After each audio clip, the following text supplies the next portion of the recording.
E.T. phone home. E.T. phone home. He wants to call somebody.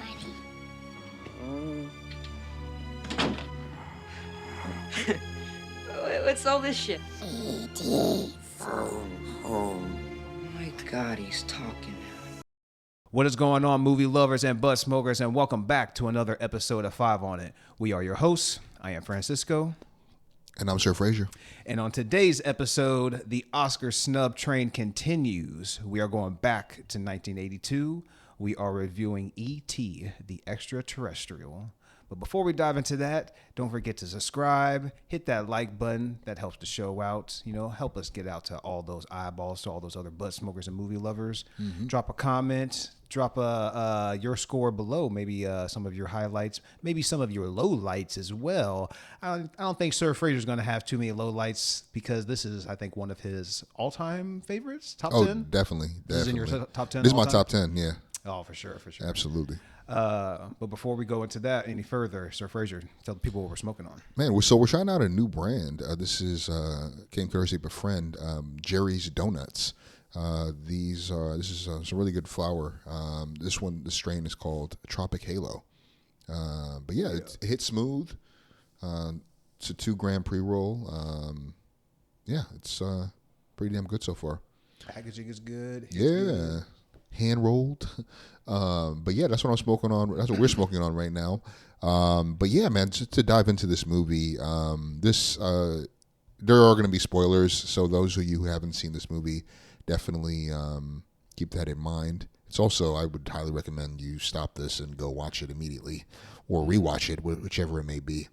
But the summary for this is: a lonely kid summons the courage to help a friendly alien escape from Earth and return to his home planet. As was mentioned, this is from the legendary Steven Spielberg. This movie stars D. Wallace, Henry Thomas, Peter Coyote, Robert McNaughton, and Drew Barrymore. Man, there's so many people to shout out behind the scenes of this movie. I guess the first one I want to shout out to is the special effects legend, Carl Rambaldi. He's a winner of 3 Academy Awards, including 2 Best Visual Effects Awards for E.T. and Alien, 2 of my personal favorite, I'm talking top 25 movies of all time. Mm-hmm. And so, I mean, this man is a legend. So I also saw that the movie had a budget of $10.5 million, and 10% of that went to alien puppets and animatronics. So significant. I mean, a good portion of their budget went to the visual effects, and it certainly was money well spent as far as E.T. goes. It still ages well for me. Mm-hmm. It still looks great. What are your thoughts? I mean, and honestly, I don't really have the nostalgia connection to it as much as you do, because I saw it with you for the first time. Maybe was that 2 years ago, give or take, something like that? Yeah, I remember you were like, I get it. Yeah. I was like, it was pretty good. And even you hated to say because I was kind of he wanted to 8. I've kind of hated on E.T. a bit up until that point. It hasn't really grabbed my attention a bit. And I mean, and this is only the second time I've watched it, doing this review right now. But it still holds up. Even seeing E.T. move around the house and everything like that, everything still looks amazing. Yeah, nothing ages poorly except for maybe there's some of the special effects. Maybe a small handful of shots, visual shots that there are, when the ship comes in or when they're doing obviously flying over the moon and everything. Mm-hmm. Some of that does look a little dated. Granted, that was 1982. But everything else looks amazing, and so seeing them win those, they won for those awards, right? It won for best visual effects. Yeah. So seeing them win those type of awards, and put that money as well in the budget towards that, it holds up over 30. What's it now? Almost 40 years. Yeah, almost 40 years now or plus. Yeah. Jeez Louise. Yeah. Well, man, we got to talk about the box office. This movie brought in nearly $800 million. Yeah. It also had one of the longest theatrical runs, being in theaters for a little over a year, or for over a year. Yeah, like good luck trying to do that nowadays. Yeah. It beat Star Wars to become the highest grossing movie of all time before being surpassed by another Spielberg classic, Jurassic Park, which was dropped 11 years later. It remained the number one movie at the box office for 16 weeks. This movie is just a fucking heavy hitter as far as what it accomplished at the box office. I mean, it also, so it was not only commercially extremely, like, historically successful. It also earned 9 nominations, including Best Picture and Best Director. It won for Best Original Score, Best Visual Effects, Best Sound, and Best Sound Editing. It lost Best Picture to Gandhi, and even the director, Richard Attenborough, publicly said he thought E.T. should have won Best Picture. I mean, so even the director had a fucking Macklemore moment. You know what I'm saying? He was like, honestly, it ain't E.T. And honestly, you should have won, Stephen. Yeah, I don't know why I'm up here. You know what? I'm just going to send you the award. Man, and honestly, we can't see every movie known to man, anything like that. But I'm just looking at the list, and E.T. just stands out. I mean, yeah, Gandhi is a known figure and everything like that. But an E.T. is just such a transcendent movie as well. And it has stood the test of time, and it's probably going to stand even more time as well. It's probably going to just like keep going on as time goes on. That speaks to good writing, though. You know what I mean? Well, the writing, and then also just like using the money that they This is had a good story, you know? in the proper places. Yeah, putting it towards like the effects, putting it towards the writing. Steven Spielberg and Kathleen Kennedy doing their job as director and producer, tag teaming it, having a thought process, having like a visual of like where they wanted to go with the story. And like I said, it still stands up, and it can't just be overstated. Yeah. Well, something I read, actually, just real quick, a fun fact for this. So I read that the Hershey sales of Reese's tripled in the weeks after E.T. movie was released. I thought that was that was funny. Hold on, Reese's? Reese's? Reese's is owned by Hershey? Reese's, say that again? Hershey owns Reese's? I think yeah. They do? Yeah. Oh, I didn't know that. Hershey's Reese's Pieces, yeah. Who was it? Like, was it somebody? There was another. Was it Skittles? There was a company that was supposed to have like that ad or that sponsorship or whatever, but they ended up not wanting it for some reason. Maybe it was Skittles. I thought it was M&M's. But is it M&M's? I don't recall that. Yeah, because I listened to this other podcast called I can't think of it right now. But these two comedians, they just battle food, and they had an episode where they were like doing like candy bars or something. And one of them, it was with have you heard of Impractical Jokers? Yeah. It was with one of the comedians on there, and he mentioned like E.T. and he's talking about Reese's Pieces, and he's like, "Did you know that it was supposed to be such and such?" But they didn't want to do the deal, so Reese's Pieces ended up getting the deal, and that's why they're such an iconic. It's like, every time you see it. Yeah, I want to say it was like Skittles or M&M's. Well, what a fuck up. It was, but like, is it M&M's owned by Hershey's though too, or no? I'm not sure. That might be Mars. Maybe that's it then. I'm not sure. Maybe it was supposed to be M&M's, and Hershey came in and snagged it over with Reese's Pieces. Yeah. Well, I was like, whoever was that company, they fumbled that bag. Because as soon as I saw that, I was like, ooh, Reese's Pieces. I kind of want some Reese's Pieces. Something we do got call out is that there are or were accusations of plagiarism leveled against Spielberg, including one by an Indian director for his 1967 script, The Alien. So I definitely gotta call that out because that is a part of the history of this movie, unfortunately. I didn't know that. One of the things that I thought was really cool is that from talking about the cinematography of this movie, I love that most of this movie, or a good chunk of the first, for most of the movie, I would say, yeah, it at least the first half, is shot from the kids' POV. So we don't see most of the adults' faces except for Elliot's mom. Yeah. We never see the teacher's face, for example. We never see the men. We see their jingling keys, which is really ominous. I love that. Yeah. Until we don't see adults' faces until later in the movie. And I read that this was a tribute to Tex Avery's era of cartoons. Because, in those movies like Tom and Jerry, you would never see the adults' faces. Yeah. And so I read that was kind of... I thought that was kind of cool to think about because I didn't necessarily really think about that watching it, but I did appreciate that. I kind of rewatching some of the scenes, and I also read that they shot this movie in chronological order intentionally to help the young actors retain the emotional weight of the movie. And I bring that up to pivot to one of my highlights in this movie, which is the child acting in this movie is excellent. From fucking Drew Barrymore to Elliot to his brother, like, bro. I will say all these kids did it. Even the fucking Greg. Remember him and Greg going back and forth? Dude. Shut up, Greg. That leads me to a quick highlight of like with the dialogue when at the end when what did he say, like, why can't he just beam himself up? And Elliot is like, this is reality, Greg.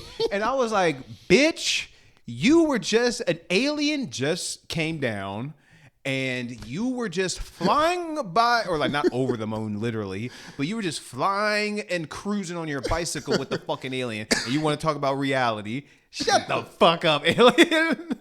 But the child acting isn't bad. But there are moments where I'm like, oh, brother, at least for me. It was when E.T. gets sick.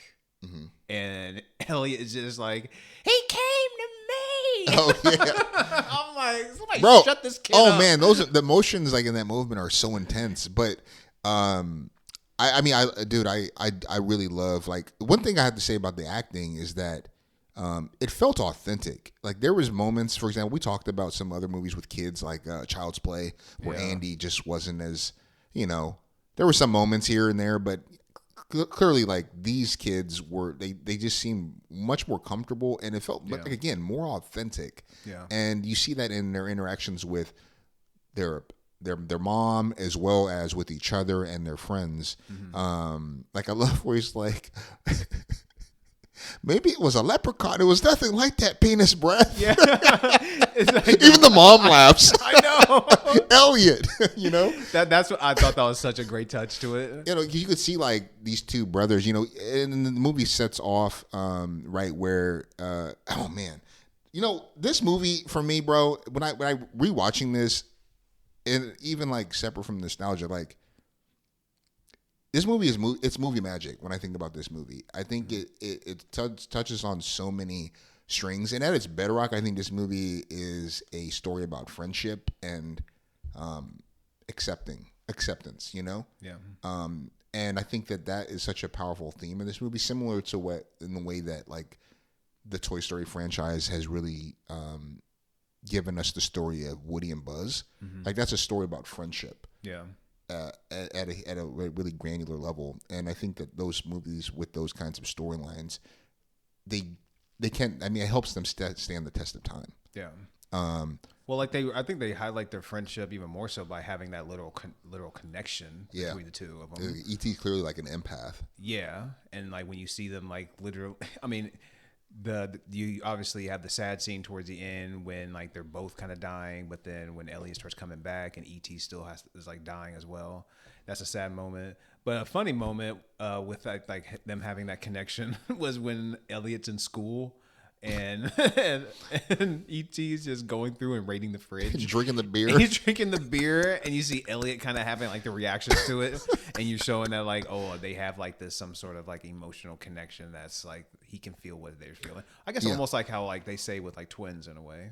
Yeah. Oh, yeah. Maybe not literally, maybe, but they have, like, that emotional connection where, like, they can feel certain things when, like, the other person is going through shit. Yeah. I love. So, I mean, the first act, I mean, the way that it starts off, right, we see this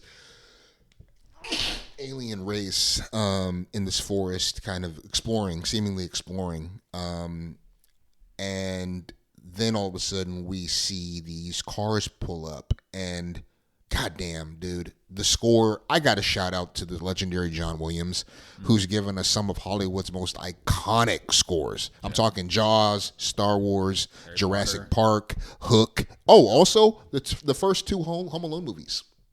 He did those? Yes, I didn't even know that. Williams has 54 Academy Award nominations. That's the second most in history behind Walt Disney. How many wins does he got? He's got quite a few. I mean, he's got wins, but I mean, have all of bro, these, 54 legendary. nominations is fucking insane. Yeah. I mean, I think Walt has like 60 something. And even like there was what's his name? John Campia podcast I listened to. He's just talked about like how he mentioned all of like the legendary songs that he's done. And it's like you can just play just like the beginning tune and you can just be like, boom, know where that is. Yeah. Oh, nope, know where that is. It's just, I mean, it's like lodged in my memory. Like that's tied to those movies, but Jurassic Park immediately comes to mind, but the score when we see these men who are, government men, work for some agency, they're trying to track down and capture this alien. That whole chase scene is really great. And just the score, man, it amplifies and creates this ominous vibe. And the fact that we only see that character for much of the first and well into the second act, all we see is those keys. Yeah. It's such an indicator because we know that this is menacing. Yeah. And I think that they did a good job of kind of flipping that script and kind of adding a little bit more nuance to that character. But this we transition over to Elliot, and he's the youngest kid begging the other kids to let him play. I don't know if they're playing Dungeons and Dragons or whatever, but and then immediately, as he's picking up the pizza, he hears something from their shed. Yeah. And boom, we're off and running kind of thing, Dude, I will say though, God, E.T.'s voice is a little on the creepy side. I mean, I'll give props to Elliot for even having the balls that he's got at such a young age to see this alien creature, and like even when he first they have that moment when he's walking up to him and he's just kind of like waddling. Yeah, just waddling up slowly. Bro, I probably would have just ran back in the house. I'm like, nah, I'm not playing this game. But then when you start hearing like E.T. just making the sounds he's making and all that, I'm like, I'm not gonna lie. This probably would creep me the fuck out. Yeah, no, it definitely was creepy as fuck. And I think he's so scared when he's seeing E.T. approach him, but then he sees him returning the Reese's Pieces that he had used as a trail to kind of lure him. That was a really cool scene. And then he brings him into the house and lures him in the house. Yeah, lures him in the house with the Reese's Elliot's Pieces. Elliot's Yeah.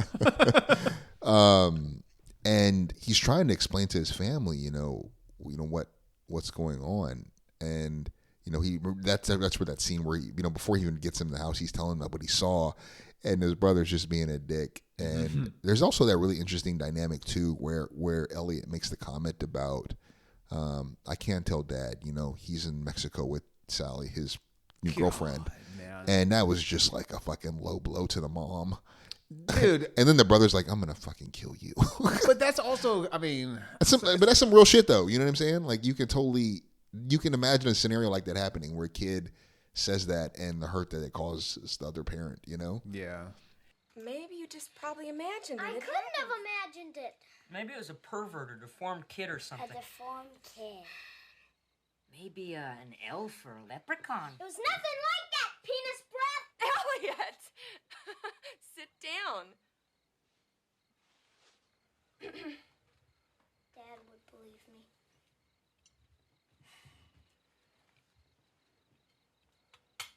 Maybe you ought to call your father and tell him about it. I can't. He's in Mexico with Sally.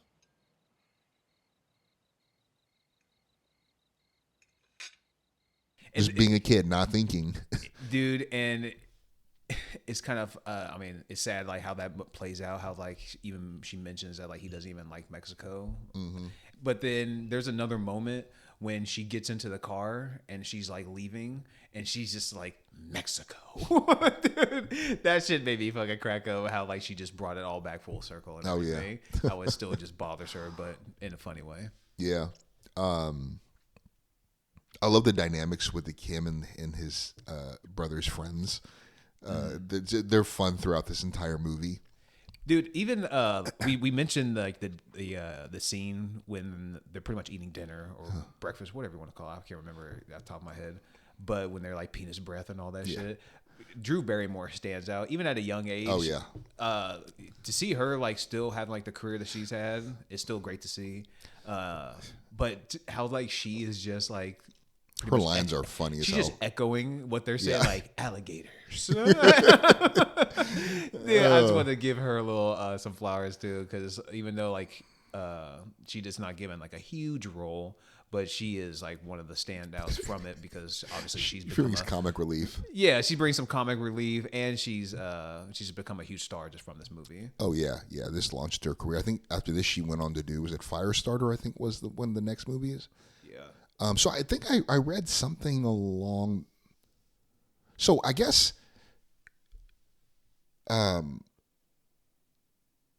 Steven Spielberg was working on this, I think, right around the time he was writing writing The Poltergeist, because he was involved with The Poltergeist. He didn't direct it, but I think he wrote it, maybe produced it, but he was involved with that. And I think he connected with Barrymore through that, but she didn't end up getting casted for that role, and so he ended up casting her in this role.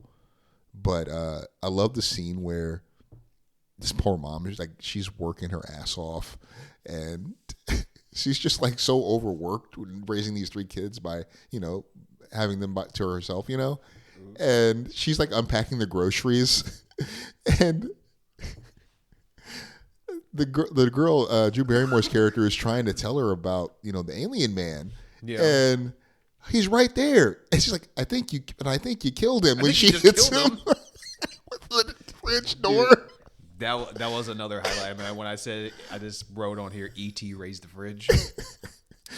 Dude, he's just the way he's just like waddling around and how she just kind of smacks him in the face. I mean, it's not too far fetched, but it's almost like, come on, girl, you don't see this. You don't see this dude. You don't see this kitchen mess in your home. Exactly. But it's still a very funny moment, though. I mean, I love each scene when the siblings meet E.T. Like the first one when Greg like backs up and fucking he's like, E.T. starts tripping out on him. That was a great scene. And then when they introduce Drew to E.T. and they're screaming at each other. The daughter, Drew? Yeah, the daughter. Yeah, even isn't that when his neck starts to go like that's when you first see it? Yeah. Just kind of go like, whoa. You're like, oh shit. Like I said, Elliot's got some balls on him, because at any moment I'll probably be like, out of here. I mean, I know you seem kind of cool, but you're doing a lot of weird shit right now, man. I'm trying to I think what this was, the second act is when he ends up going to school, right? He's kind of almost adopting E.T. They're really kind of bonding, and all the while the mom has no idea what's going on.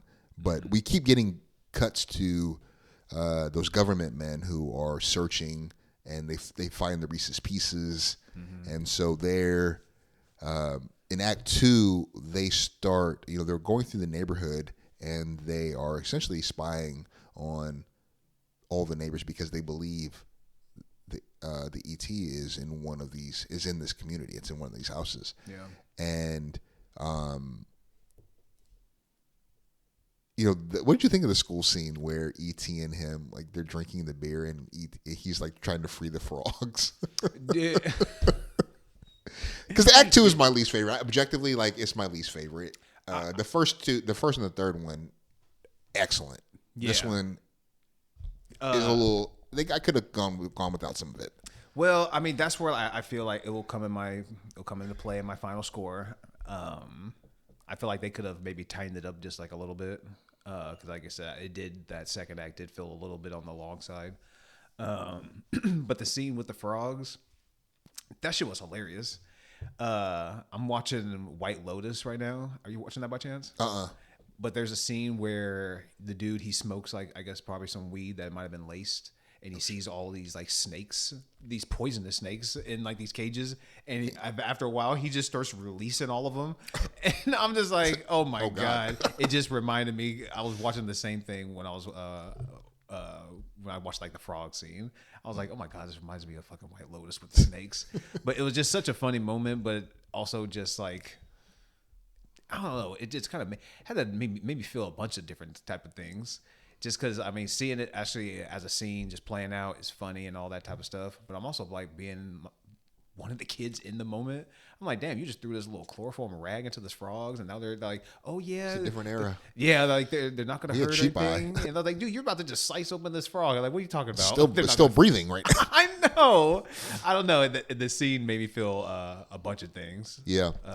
But definitely a highlight though. Well, I mean, I love the scene where we're cutting back where we cut back to we cut to E.T. at the house, and the mom and Gertie, Drew Barrymore's character, return, and she's watching this it's like, I don't know if it was like Sesame Street or whatever, something like that, and E.T. is repeating the words that she is saying along to the TV show, and he sees the phone, and that's when he's able to communicate, phone home.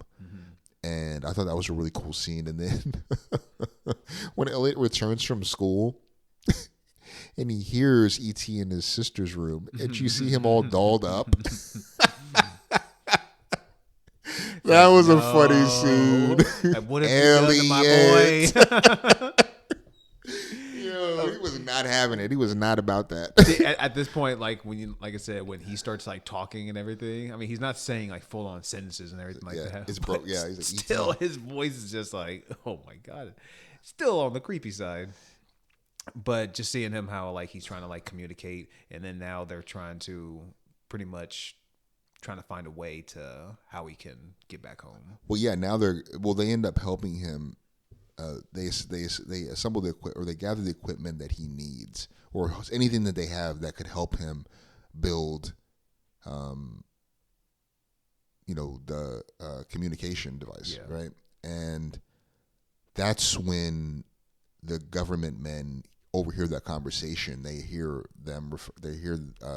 Greg and Elliot referring to. I'm sorry, not Greg, Michael. His brother Michael referring to E.T., and that puts them on their trail. Yeah.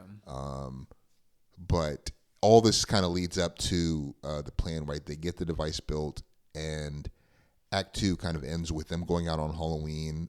First of all, the mom was looking great in that outfit. Who was she supposed to be, though? Dee Wallace. She was supposed to be, I don't know, was supposed to be a Catwoman? I couldn't tell. I'm actually not sure who she's supposed to be. Yeah, but dude, when they came down, Cheetah and, Woman? I don't know. But before like they came down and showed her the outfits. Yeah. Do you hear her, or like she's like, you can't You're go not around gonna town dress around like as a a terrorist. Yo, that scene was hilarious. That shit was funny. But then when they come down and they're doing the classic, you got to show your mom, you got to show your parents your costume and everything, and they're all lined up, and they're obviously trying to sneak E.T. out as their sister, as a ghost. But E.T. He healed Elliot's cut on his finger earlier in the movie. Yeah, that was a good scene. But then in this point, he sees the knife through Mike's head, like the toy, the play knife, and he keeps trying to heal it. That shit was just kind of adorable. It was kind of funny, and he's just trying to heal like the fake wound. He's like, no, just put your finger down. And everything. Yeah. He has E.T. just leave that little. I don't know what you be doing with that finger, man. Put it away, dude. Sometimes when, like I said, the costumes and the makeup, the effects, everything just looks on point. But like especially when they zoom in, they just show like the hand and everything. But like, you could just see the texture to it. And I'm like, it almost looks wet. That's why I'm like, bro, why don't you just leave that finger right where you got it, man? It's a great looking, like visually and everything. I just don't want to touch that damn thing. But yeah. Well, right. I mean, the plan they have for Halloween night is to go to the forest and so that E.T. can phone home. And of course, like the iconic bike scene where they drive off this cliff and fly across the sky and over the moon. I mean, that shit is just, it's iconic. I mean, that's actually the image for Steven Spielberg's production company. You want to know what one thing I kind of wonder though, when they're flying, why are they pedaling? You're flying, you don't need a pedal. Probably just a visual habit. Just habit. Yeah, I thought like maybe just also like a visual thing, or like I said, a habit to it. I was just like, that's one thing. Maybe it was just the weed talking. I was just like watching it. And I'm just like, if they're just flying through the air, why would they need a pedal? Yeah, and also when he lands the first time, don't crash. Fucking E.T. goes over. Oh, man, and plus just the visuals of him in the cart in the front. I mean, it's also just like a very kind of iconic shot. Oh, dude, every year, I think somebody's dressed up as Elliot or E.T. Yeah, at least at some point. Dude, what's her name? Heidi Klum, and I want to say maybe Janelle Monáe. I think on the same year they dressed as E.T. like authentic ET costume. Oh, wow. It looked crazy good. Like it looked really good. You should actually like check it out at some point. Shit. But yeah, it's an iconic part of the movie.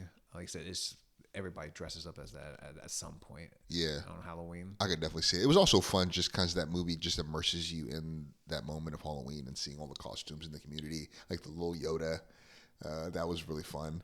Try to run up on Yoda. Yeah. But after, I'm just saying, like, so, you know, he phones home, right? And then they didn't think that, they said it was working. Yeah. But it didn't look like maybe like it didn't fully work, or because nobody came immediately. Mm-hmm. But then that's when they end up pretty much just passing out. Elliot's trying to like just tell him like, you could just stay here and everything. And then Elliot ends up like falling asleep in the forest. Yeah. Wakes up. Obviously, the mom is worried sick and everything. Calls the police, has the police looking for him. Mm-hmm. But he tells Mike he needs to go out and find them. Which, like I said, like this point, like when like his more somber moments with Elliot as the actor, not bad. It's fine. It's when he starts getting those high pitched moments where like he came to me. I'm like, shut the fuck up, kid. Oh man! But when Mike goes out and he finds him, man, ET, he was in bad shape. He looked like an old raisin, like he dried up. Yeah, he looked terrible. And no then, juice. And that's the thing, we're learning that, and I love the symbolism of the flowers. Yeah. And how they reflected the health of ET, because he kind of brought them back from death. Yeah. And then, you know, as he gets sicker and as he's dying, him and both Elliot are dying, those flowers start to wilt. Mm-hmm. And so like how those are used throughout the movie in different moments is was a really great detail. Yeah. But you know, we start sliding into to Act 3, right, where they return home with ET and the government men are there. And when when the mom sees E.T., she freaks. She loses her shit. Yeah. They try to explain to her, you know, he's okay, he's good, he's our friend. Man on the moon. Yeah.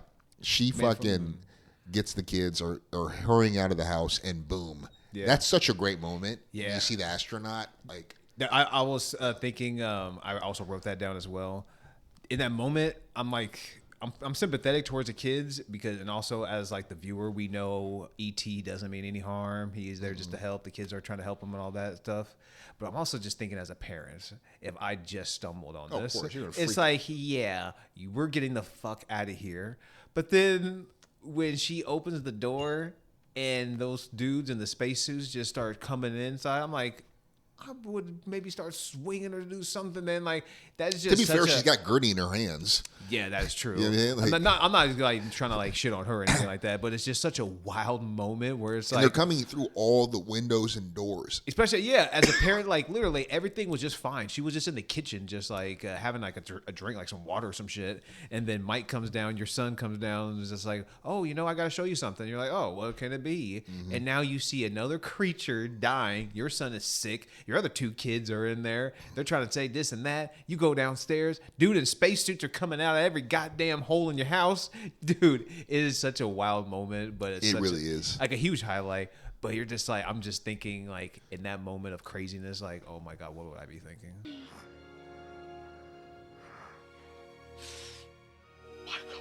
Mom, it's okay. Downstairs. He's not gonna hurt you, Mom. Mommy, he's not gonna hurt you. Michael, get her downstairs. Man from the moon. Man from the moon. You don't know him. You don't know him.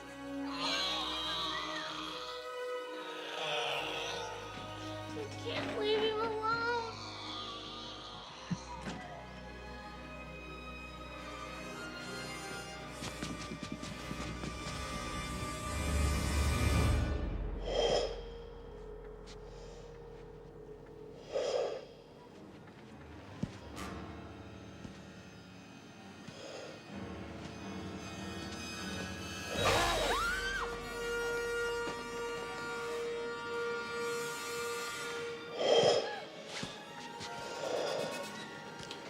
Oh man, dude, it's such a freaky scene. And just Pandemonium. imagine being your fucking neighbor and you step out and you see this house fucking bubble wrapped. Yeah. You're just like, yo, what the fuck? Like, how do you explain that? If you're like, how do you explain that to the community? Which goes Measles back outbreak. yeah, measles. Yeah, they got bed bugs. Which goes back to Elliot when he tells Some Greg, X-Files shit. "This is reality, Greg." Like, motherfucker, what is reality at this point? Shit's off the chain, man. What he says, like, they're probably dead. He's like, shut up, Greg. Fucking Greg. Yeah, man.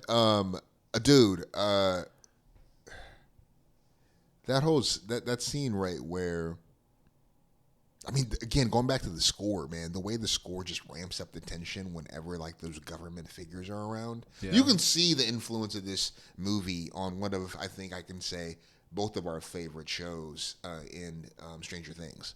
Yeah. Like the influence of this is clear, as is the Goonies, Oh, yeah. but especially this movie.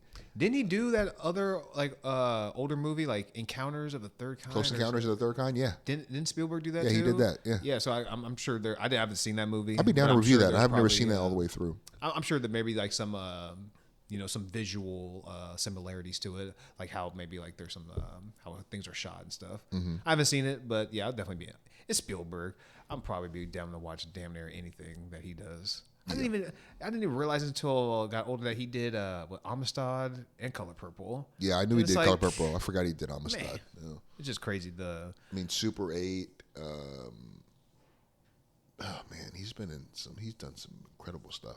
Schindler's List. We even talked about Schindler's List. I haven't seen that, but I mean that's a legendary movie. Well, I think that's a good segue to what I told you I was going to ask you on the show. Okay. Where does E.T. rank as far as your best Spielberg movies? Is this number one for you? Oh Since man. you have this in your top 10 all time, Yeah, I think this is actually but might be Spielberg top 5. has some bangers. This might be top 5 for me. But I'm thinking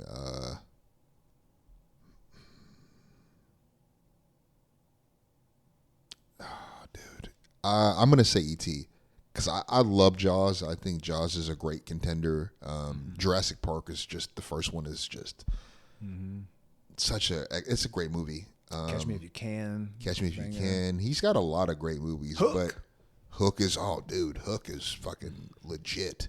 That's such a great retelling of Peter Pan. Ruvio. Yeah. Oh yeah. Close Encounters of the Third Kind was in '77, so yeah. I would definitely say E.T. is number 1 for me. Jaws is definitely high on my list as well. Honestly, Ready Player One was fun. That was a fun movie. I thought they were doing a sequel. Honestly, I haven't seen any of the Indiana Jones movies. But Okay. as far as all the movies I've seen, It's a good honestly, my favorite Spielberg movie, it might be Jurassic Park. one. I mean, it's got a lot of hits. Catch Me If You Can, honestly though, is a quiet sleeper though for me. Like it's pretty close. Catch Me If You Can is a really fun movie for me. Yeah. So is Jurassic Park in your top 25? Oh All yeah, time? all time. Yeah. Top 25. Oh yeah, easily. Top 10? No, because we did a top 10 all time and they didn't make that list. Okay, that's So right. it'll be easy top 25, possibly top 20, not top 10. I was gonna say, man, I mean, I figured John Wick 1 through 4 would be your top 10. Well, once they make enough movies, John Wick will have the whole top 10. That ballerina's gonna be good, man. I can't wait to see that. I hope so. I mean, anytime like they're going into that universe, I didn't watch that. The series? Yeah, The that series limited called The Continental. I heard it was okay. It wasn't too bad. I never got around to watch it. I mean, I'm sure I'll stumble on it at some point in time. But anytime you're diving into that world, it has like some interesting aspects to it. So I'll be interested in it. No, for sure. I think they dropped the trailer for it too. The ballerina. Yeah, they have. Yeah. Yeah. Keanu Reeves has a cameo, at least. I don't know if it's just a cameo or if it's a bigger role, but I know I he's heard in it's it. like he's not like the lead, but No, it's no. it's in a the same nice- universe, and it's a nice role. yeah. Yeah. I mean, so the third act, right, where we had some really, tender moments and like also kind of gut wrenching moments where we think E.T.'s dead Yeah. as they're trying to save him, and Elliot's recovering, but E.T. is ostensibly dying, right? In that moment, you just kind of like, oh man, all is lost. Is that all is lost moment, Yeah. And they're doing all this in their house. Yeah, really? It's pretty nuts. It's nuts, bro. And then there's that scene, right, where we cut across the street and the whole community is just behind the yellow tape. Like, what the fuck is happening in there? What the kids even say like that? Mention that they're like, I don't know. Definitely happening. Something's definitely happening. I'm like, well, thank you for the report. Yeah, you know what I'm saying? Of course, like, the authorities are going, hey, no, nothing to see here. Motherfucker, I see something. Yeah. But, so there's that moment, right? And then there's that moment of hope, right, where when he's saying goodbye to E.T., he has the room to himself. E.T. comes back, right, and you see his heart, right, and we see the plants start to fucking come back. That was another thing, Yeah. that kind of brought him back.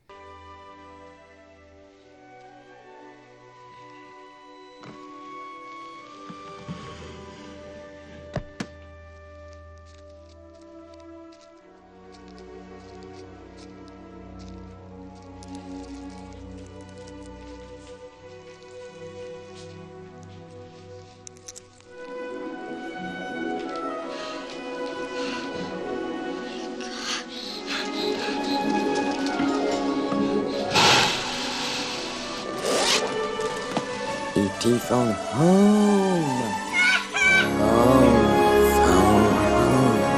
Phone home. Does this mean they're coming? Yes. Ah! E.T. But that was like a really sad moment where he's just saying his goodbye. And then of course like E.T. phone home, and like that was like, oh yes, he's back. You know what I Yeah. mean? That still hits for me. Well, like once you see like the flowers start coming back, and then they run to ET, and you see the heart, like you see his heart start illuminating and everything, and then he's like, "Does that mean They're coming? They're coming." He's like, "Yeah." Oh my god! And when the government man is walking him out, and he starts fake crying even louder when he sees the plants like fully blooming again. That was so good. But like, I gotta say, when they the chase scene for in this movie at the very end is one of my favorite chase scenes ever. Oh really? Yeah, it's so much fun, dude. When the car, when it's like, we got away. He's like, oh shit! And the crowd just immerses on him. But even before that, right? Like where Elliot, when they're in the van and Elliot's pulling down the pins that's keeping like the plastic tubing attached to the van, and the guys are like scrambling. Yeah. And the last one you see them floating, like falling to the side of the road. Like that was a fun scene. And then of course when they get on the bikes and they're trying to evade the cop cars. Yeah. That's such a fun moment. And when they actually jump over the police cars, dude. Again, this movie has a lot of movie magic in it.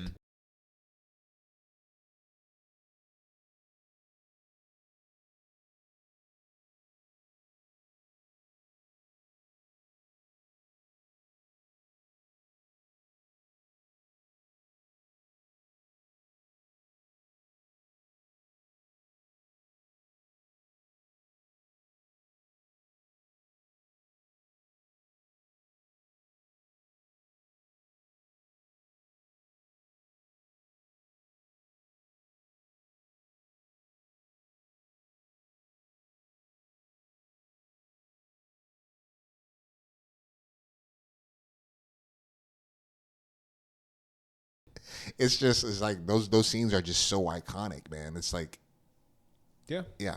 That's What you got for Act 3? I mean, I don't. What you said for my top 3? For Act 3? Oh, for Act 3. I think you said my top 3, but I mean, I agree that that moment is just pretty iconic. I don't think it could be overstated enough. I don't know where it'll rank as far as like my favorite like chase scenes, anything like that. I've never really thought about that, but it definitely is a fun moment. Definitely a highlight. Yeah, and that's where like it kind of like once like even like he comes like once ET, you have that moment of like being somber, but once he comes back to life, things like really kick up again as far as like just like the momentum and stuff like that. When Gertie goes to the mom, she's like, "I'm supposed to give you this. Are they gone?" Yeah. She's like, "What? I'm supposed to give you this when their boys are gone." I'm like, "Yo, you will say this in front of these people, Gertie?" Dude, she's just like too adorable. It's crazy. But because there are some moments, I want to say like during Act 2 where it felt this like a little bit. I felt the length just a little bit, and it's not like a terribly long movie. I want to. I was going so good. There was like a few episodes in a row. Hey, it wasn't as egregious as was you said. Let's not go back to. I think they're different. Oh shit! But I'm about to light up this other joint. There are some moments in Join Act me, 2. brother. Oh, I will join on this excursion. There are some moments in Act 2 where the time of the movie you feel it a little bit. So like once Act 3 hits and like you get the chase scene and all that type of stuff, the momentum definitely kicks up a notch. Yeah. But at that moment, like you're kind of like pretty much at the end right now, and you get to the moment where they get back to the forest and ET's Mothership is landed. his mothership has landed, and even like the guy, the doctor dude or the agent, the government guy. yeah, the government guy. He was just like he wasn't left here like intentionally. Keys is what he's called. Was that what he's called? Keys? Keys. Yeah. It's like he wasn't left here intentionally. So, but you would figure, I mean, if he wasn't left here intentionally, maybe they just didn't know how to find him. Well, they were leaving and they were calling him back. And I think they were fleeing because humans were approaching and they had to leave him. Maybe they were just like waiting to see if he would phone home to see like when the coast was clear, kind of. Well, yeah, I mean, there's that great scene too where they're like looking at a map by their car, and then ET's family was like signaling him, and they hear that, and they all turn around, and that begins like the chase. That was a really cool scene. Yeah, the chase scenes in this movie are just, I mean, across the board are a highlight.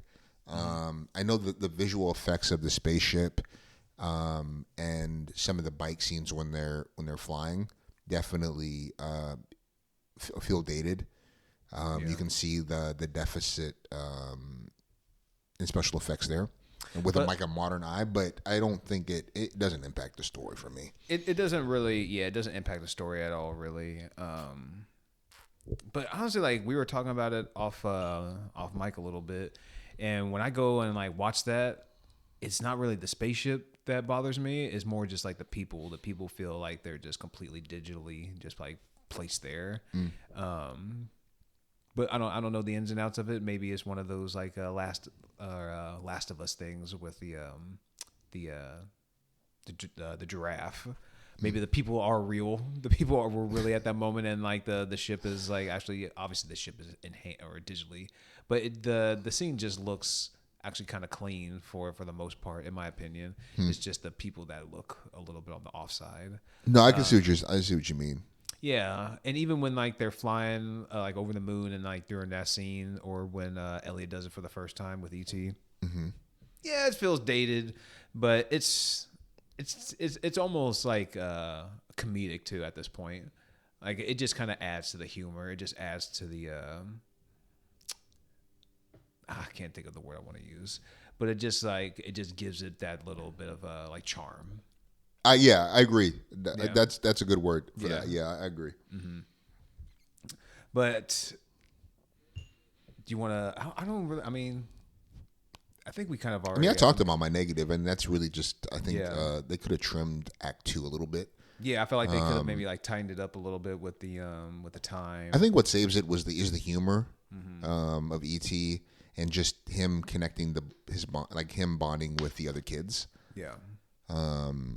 But and Elliot when he has his moments of I've already said it, when he's he came to me. Oh, yeah. When he has those moments of outbursts, like the other moments, he does a fine job. Even all the other kids, they do a fine job. It's just those moments like towards the end when he's like really, really going for it. Yeah. It's just like I think it's just maybe just their voice, just that high pitchedness. Maybe it just hurts my ears a little bit. No, maybe I just can't handle it for some reason. But there's the negatives don't hurt the movie like too much, but there's some nitpicks here and there. Yeah, no, I agree. But yeah, I mean, that said, you want to pivot to scores? You got any other highlights or anything else you want to speak to?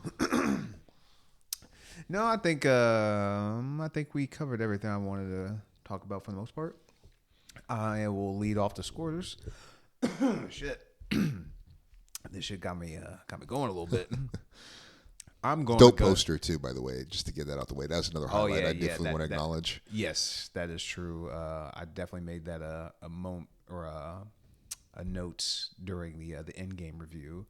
But ET has an iconic poster for me.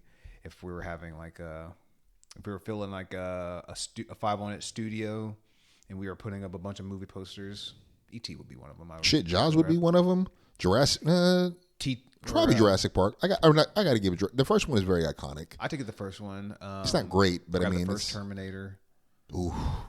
I would have to grab maybe like an Infinity War or an Endgame, even though I'm not a huge fan of it. But I got two for you: Fury Road. Yeah. And also the original Mad Max. That one's badass. I do. I kind of like the Road Warrior one too, as well. Yeah, that's what I was thinking of. Wait. Yeah, I think we're thinking the same one, actually. Maybe. Oh, I'm thinking the first one, the very first one. I didn't like that movie that much, but the actual first Mad Max movie poster. Well, work of art. I think shit. You could. I've been seeing the poster for the third one, the one with is it Shaka Khan? Or who's in Tina Turner? Tina Turner, that's it. Thunderdome. Yeah, I'm sure that poster's fire fucking sick too as well. Yeah. Evil Dead, they got some good ones as well. Yeah. But yeah, I'll get my score. I'm giving E.T. a solid 4. It's not as iconic for me because I just don't have that nostalgic connection to it. But it's a very put together movie. Put the joint down, sir. I knew it. I knew it was coming because I already know what your score is. But I mean, I don't got anything bad to say about E.T. But this will probably be the last time I watch it. Probably until we do maybe another E.T. review or another maybe a Spielberg rankings video or some shit like that. It's not a bad movie by any means, but I don't know. It just doesn't hit as hard, I guess, for me. Maybe it's just something with like the story or something, or maybe there's just something that's just lacking a little bit. But it's not a bad movie, but there's just something about it that just doesn't give it that 4.5, 5-star rating for me. But 4 is where I land on it. Acting's great. Great sound, or the set was amazing. Like I said, in 1982, it still holds up for a damn near a 40-year-old movie. It's ridiculous, but yeah, I do it a 4, man. I do not concur. As you said, this is no surprise. This movie's a 5 for me. This is highly rewatchable. A really great story. I mean, it just hits damn near. I mean, it hits every note. I mean, the cinematography of this movie is great. The story is great. The score is iconic. Its influence is undeniable. Like, this movie is, you can see the influence of this, as we said, on Stranger Things. This kind of storyline, it's just, oh man, it really works. And yeah, I can rewatch this movie really damn near any time. It just ages well, but it also feels like very much like a fall movie because there is Halloween, but it feels very much like a fall movie. But yeah, man, it's one of those. I do think it's fair to say that this is a landmark movie. I mean, it was so successful, both commercially and critically, and rightfully so. It was added to the National Film Registry of Library of Congress, because it is culturally, historically, and aesthetically significant. But yeah, highly recommend it. Highly recommend revisiting it if you haven't seen it in a while, and seeing it for the first time if you have not seen it before. Yeah, I think I would agree with that as well. It is a must-see, in my opinion. I think everybody should check it out at some point in time, especially if you are a huge movie fan. I mean, watching any movie by a legend like Spielberg is definitely a must, but E.T. is easily in his upper echelon of his filmography, and his filmography is redonkulous. Vast. But one thing that you just kind of mentioned made me think of that I kind of get sick of is the Die Hard is a Christmas movie. Oh God, I don't agree with that at all. So I'm like, next time when get him out of here. Die Hard's a Christmas movie, so I'd be like, well, is E.T. a Halloween movie? Because there was during Halloween time, there was costumes. They went trick or treat. Well, they didn't really go trick or treat, but you see trick or treaters out there. So I'm like, I don't know. It's just a little in the weeds, little tiff that I have. No, I feel you on that. I'm not. This is not a Halloween movie to me. It does have a fall vibe. No, it's not. It's not a Halloween movie at all. That's why I'm just like. So I mean, I definitely agree with you that Die Hard is not a Christmas movie. But yeah. Before we close it out, we haven't done. Are you high on anything this week? Let's see. There's a movie that dropped this week. Mickey 17. Yeah, that's the new sci-fi flick from Bong Joon-ho. Yeah, the one he directed, Parasite. Yeah, and Snowpiercer. Yeah, both movies I love too. Both of those movies are really fucking good. So yeah, I'm looking forward to checking this out. Great cast: Robert Pattinson, Stephen Yeun. Stephen Yeun's been killing it. I mean, I love him Invincible for the voice acting. Yeah. He was also, I'm trying to think. What was I mean, he's been killing it in Walking Dead. He's been in some really cool indie movies. He was in Beef, which was one of my favorite series ever. That's such a great show. So yeah, shout out to him. He's killing it, and also Mark Ruffalo. Yeah. So really good cast. But that's something that's on my radar. How about you? Man, I literally had something, and it just went right out of my brain. Let me try to think. What was it? I can't remember. Maybe it'll come to me. It's the weed. I know it's a little bit of the weed, man.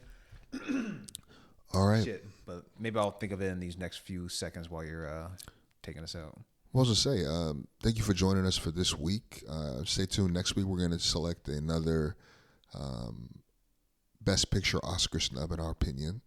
But yeah, stay tuned. We'll catch y'all next time. Peace.